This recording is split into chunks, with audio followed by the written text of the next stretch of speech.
반갑습니다. 실전창호입니다. 지난 영상부터 이제 창호 시공 하자 발생의 원인들을 살펴보고 있습니다. 지난 영상에서는 레일 파손의 원인을 살펴봤습니다.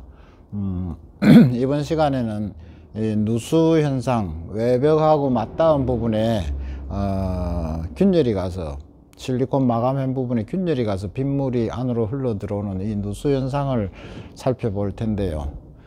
창호 시공의 하자라고 그러니까 뭐 별 대수롭지 않게 생각하시는 분들도 참 많이 있을 것 같습니다. 왜냐면 지금 뭐 별 탈 없이 잘 쓰고 있으니까 라고 생각하시죠. 일단은 알고 계시면 좋은 내용들입니다. 가장 심각한 예를 하나 들어보겠습니다. 여름에 태풍이 옵니다. 태풍이 왔을 때 뉴스에서도 많이 홍보를 하죠. 유리창 파손을 막기 위해서 테이프를 십자로 이렇게 붙여라, 또 뭐 그것도 불안전하고 이래서 틀과 문 사이에 종이 신문지를 말아서 꼭 고정을 시켜라, 뭐 이런 것들이 많이 이제 홍보를 하죠. 근데 이것도 역시 완전한 방법은 될 수가 없습니다. 근데 여기서 우리가 한번 생각을 해봐야 될 부분이 있죠. 그냥 단순히 태풍에 유리창 깨지는 것을 겁을 내기보다는 한 번쯤은 생각해 보셔야 됩니다.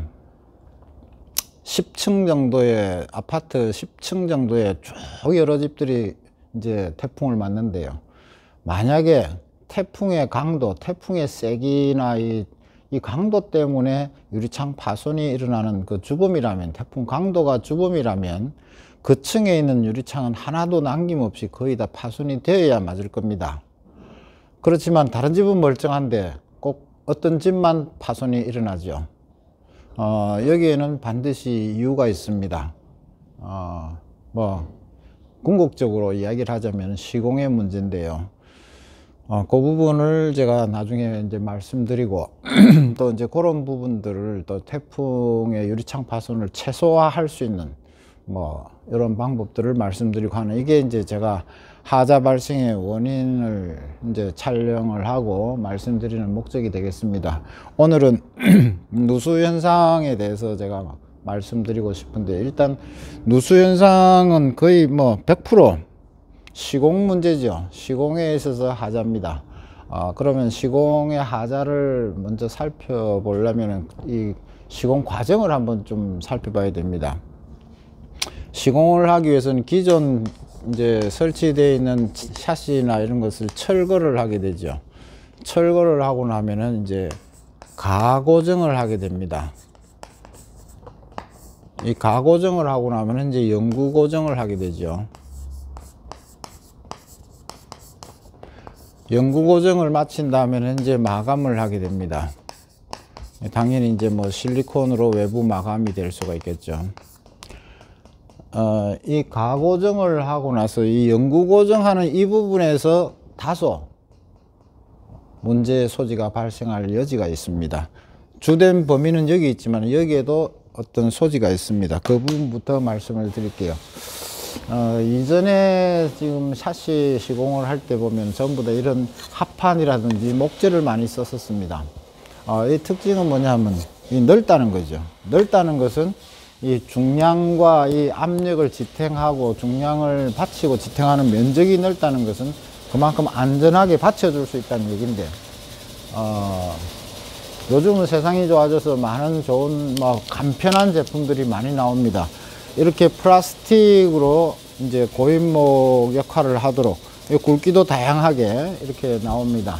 근데 이게 편리하게 보이지만 여기에 문제가 많이 발생할 수가 있습니다. 지금 이것도 많이 개선되어 나온 건데, 일단 첫 번째 불만은 이게 너무 작다는 겁니다. 내가 고정하고 받쳐줘야 될 부분은 좀 넓을수록 좋은데 이게 너무 일단 작다는 것이고요. 개선되어 나왔다는 것은 무슨 얘기냐면, 초기에 나온 이것은 그냥 단순한 플라스틱으로 만들어졌다가 지금은 자세히 보시면은 요런 빗살처럼 이렇게 빨래판처럼 이렇게 되어 있습니다. 이것이 왜 나왔냐, 초기에 그 미끄러짐 방지하기 위해서, 서로 간의 이탈을 방지하기 위해서 이렇게 빨래판 같은 요 빗살을 맞춰주면 이 경사를 이렇게 줘도 흐르지가 않다는 거죠. 않지만은 여기서 조금만 이 빗살 무늬가 틀어져도 바로 흘러버립니다. 조금만 안 맞춰줘도 이렇게 흘러버린다는 거예요. 이 흐른다는 것이 바로 원인 발생이죠. 그래서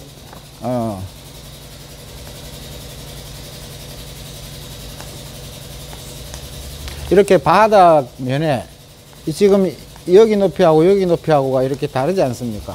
이렇게 다를 때 이 부분 한 개 가지고 할 수도 없고 두 개, 세 개를 겹쳐야 이 두께를 맞춰서 고정을 할 수 있다고 만약에 생각을 해보시면은 이 빗살 모양을 맞춰서 이렇게 빗살 모양을 맞춘다는 것은 여기 두께나 여기 두께가 같다는 얘기죠. 근데 여기는 두께가 벌써 다릅니다.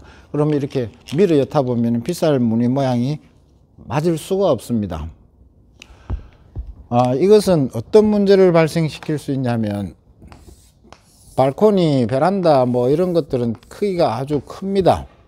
최소한 3,500은 보통이고 4,000까지도 가고 높이도 한 2,300 되면 여기에는 무거운 아주 두껍고 무거운 중량의 유리문이 걸리게 됩니다. 틀만 세워 놨을 때는 견고하고 뭐 튼튼해 보입니다만 문제는 이 무거운 유리가 달렸을 때 이 전체적으로 누르는 하중은 엄청나다는 거죠. 이 하중만 있어도 견뎌냅니다. 충격이나 이런 게 없다면 견뎌낼 수 있는데 여름이나 바람이 심한 태풍이 올 때는 이 문 전체가 태풍의 흔들림을 바람의 저항을 받게 되면 이 흔들림이 뭐 아주 여름마다 겪어보시지 않습니까? 엄청납니다. 집 전체가 흔들릴 정도의 흔들림이 발생합니다. 이 흔들림이 발생할 때 이 밑에 이 쐐기목이라고 고인목이라고 해놓은 것이 만약에 이게 지금 비틀림을 당한다든지 조금 이렇게 움직이기 시작하면 우레탄 폼으로 물론 충진을 합니다만은 우레탄 폼이라는 것도 뭐 많이 보셨을 거예요. 시간이 좀 지나면 부식이라든지 조금 푸석푸석해지는 이런 경우를 볼 겁니다. 그래서 이런 부분들 때문에 이게 이탈이 생기면 이 중량과 하중의 틀 전체가 흔들리고 벽이 막 흔들릴 정도로 흔들게 되면은 요게 고인목이 이탈을 해서 이탈한다는 것은 공간이 생긴다는 것이고 그러면은 이 무거운 하중 때문에 우레탄 폼이 견디지를 못하고 처짐 현상이 발생하고 처짐이 발생한다는 것은 결국 틀이 변형이 생긴다는 거죠. 벽체하고. 그럼 그 사이로 조그마한 어떤 균열이 생기기 시작하죠. 그래서 그 사이로 물이 들어올 수 있는 소지가 일단 있을 수 있다는 얘기죠. 그래서 고인목을 설치를 하더라도 가급적이면 이 가고정을 이렇게 하고 나서 치수가 큰 창일수록 뭐 보통 창호하시는 분들은 한 2개 정도로 충분하지 않겠나 이렇게 빨리 시공 빨리 하고 싶은 심정입니다만은 조금 더 촘촘하다면 촘촘할수록 안전합니다. 최소 한 1m 정도 간격을 두시면 이게 안전하게 지탱을 할 수가 있습니다. 이 부분을 말씀드리고 싶고요. 그 다음에 꼭 굳이 이러한 편리한 이것을 쓰고 싶다 하실 때는 안쪽만 하실 게 아니고 바깥쪽까지도 안전하게 고정을 하셔야 된다는 겁니다. 이게 말씀드렸듯이 작습니다. 작기 때문에 고정을 이렇게 뭐 다 할 수 뒷부분을 만약에 안 하시면 이 무거운 유리가 이 태양열 받아서 이게 조금 플라스틱이 약합니다. 물렁물렁해지기도 합니다. 이 하중 때문에 처짐 현상도 발생을 합니다.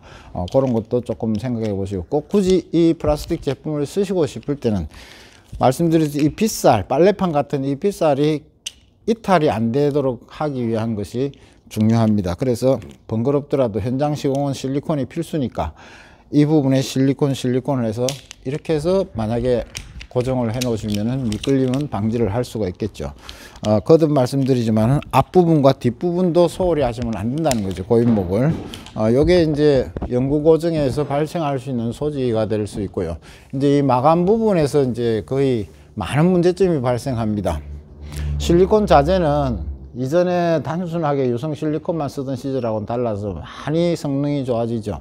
외부 전용 실리콘이라든지 프라이머 뭐 이런 것까지 다 씁니다만은 그럴수록 지금 시대가 갈수록, 해가 갈수록 점점 더 하자는 많이 발생하고 제품은 좋아졌는데 하자가 자꾸 발생하는 이유를 한번 살펴보겠습니다.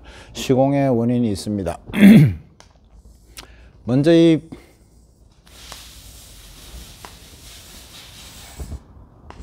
이게 왜 벽입니다. 벽이고 이건 샷이겠죠. 이 틈 공간을 둬야 샷이 시공이 되기 때문에 이렇게 틈을 줍니다. 여기에 이제 고정을 하고 나면은 우레탄 폼으로 이렇게 충진을 하게 됩니다. 보통의 경우 이렇습니다. 기술자는 이런 시공을 할 때 혼자서는 절대로 못 가죠. 문도 무겁고 틀도 크기 때문에. 그래서 기술자가 하는 일은 뭐 수직과 수평을 정확하게 맞추는 이게 큰 기술이니까 뭐 수직 수평 기울기까지를 뭐 여러 가지 상황 종합해서 이 고정까지 하는 것을 기술자가 하게 됩니다. 나머지 기술자는 계속 이러한 진행을 할 때 보조로 간 사람들이나 이런 사람들이 보통 우레탄 폼을 씁니다. 우레탄 폼을 너무 의미 없이 모르고 쓰기 때문에 하자가 발생하는데요. 자, 이렇게 우레탄 폼으로 충진하고 난 다음에 이만큼 찐빵처럼 부풀어져 있습니다. 나중에 이제 실리콘 마감을 하기 위해서 이 부분을 제가 확대를 한번 해 보겠습니다.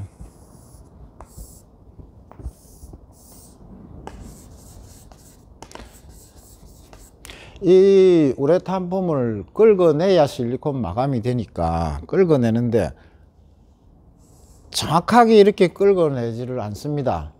난간대에 매달려서 그 높은 데를, 보이지도 않는 높은 데를 이렇게 막 긁어낸다고 하는 게 결코 쉬운 일이 아닙니다. 육체적으로도 힘들고 또 보이지도 잘 안 하고 해서 이게 참 힘든 과정입니다. 그래서 대부분 어떤 현상이 발생하느냐 하면 그냥 뭐 연장을 이런 걸 쓰셔도 좋고 막 폼을 막 긁어내죠. 긁어낼 때 거의 깊이는 깊어졌는데 거의 이 부분 실리콘이 얇다는 거죠. 이 얇다는 것은 실리콘 성능이 좋으니까 여기에는 철거를 하고 난 뒤에는 시멘트 부스러기들이 붙어만 있는 상태고 또 요만큼 더 떨어질 수도 있는데 이 실리콘이 이것을 물고 충격해서 흔들리면 이게 떨어뜨린다는 거죠. 떨어뜨리면 앞서 말씀드렸지 그 무거운 중량, 내리누르는 중량과 태풍의 흔들림까지를 생각해 본다면 틀이 움직이고 흔들릴 때 이 실리콘이 이 시멘트 부스러기까지를 붙여 가지고 자꾸 균열이 생기게 되는 이런 현상들이죠.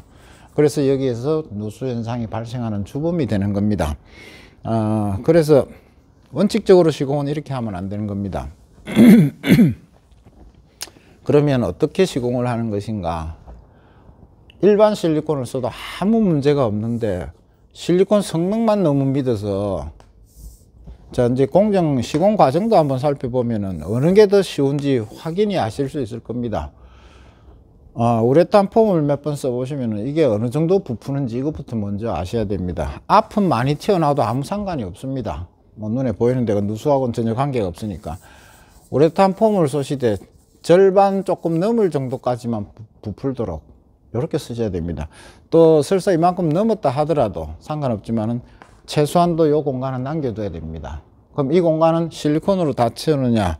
그렇지가 않죠. 이 공간은 백업재라고 지금 보시면 뭐 흔히 구입을 할 수 있는 겁니다. 이런 백업재가 굵기가 다양하게 나옵니다. 이 백업재를 가지고 이 백업재를 꽉 압축시킨 상태에서 이 부분을 이렇게 채워서 밀어였습니다. 우레탄 폼은 시간이 가면은 부식도 있고 부스러지고 퍼석퍼석해지지만은 이 백업재는 절대 그렇지가 않습니다. 아주 오래 갑니다. 그래서 이 백업재를 쓰실 때 만약에 이 공간이 비었다면 이렇게 느슨한 거를 그냥 단순히 채우는 개념이 아닙니다. 조금 이게 안 들어가죠. 눌리면은 신축성이 있기 때문에 빡빡할 정도로 이렇게 밀어였습니다.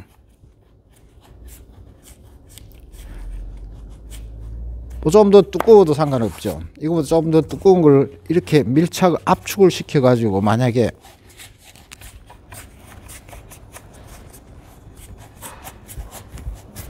이런 식으로 밀어 여었다면 이 부분이 백업제로 꽉 팽창이 되어 있습니다. 그래 가지고 압축이 꽉 된 상태고, 이제 그러고 난 다음에 이 부분을 실리콘으로 마감을 하셔야 되는 거죠. 이러면 흔들림을 당해도 빗물은 전혀 일로 타고 들어갈 수가 없습니다. 이런 시공 방법을 꼭 말씀드리고 싶고요.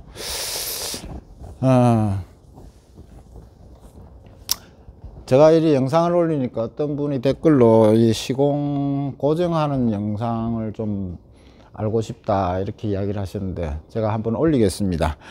시공이 하자 없이 수직 수평 정확하게 쉽게 빠르게 맞추고 또 하는 이런 영상들을 간단하게 제가 한번 올릴 예정입니다, 조만간에.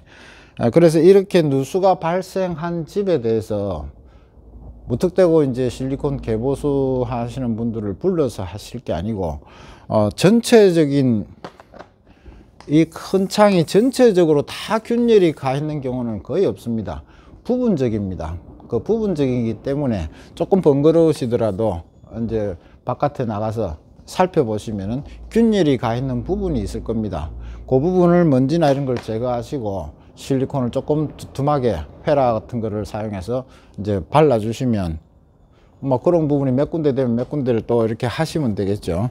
요렇게 해서 실리콘 누수된 곳에 보수는 조금 하실 수 있을 거라고 봅니다. 이제 오늘 이 누수에 대해서는 이 정도로 제가 마치기로 하고요. 원인을 잘 아시면 되고, 다음 영상에서는 추워서 외풍 때문에 창호 교체를 했는데 외풍이 심하게 들어온다. 분명히 이제 시공의 문제입니다. 그래서 그 외풍 같은 경우에 원인이 어디 있는지, 또 기왕 뭐 설치된 이 외풍이 들어오는 곳은 또 어떻게 지금 마감을 해서 바람을 막을 수 있는지, 이런 영상을 한번 보내드리도록 하겠습니다. 감사합니다.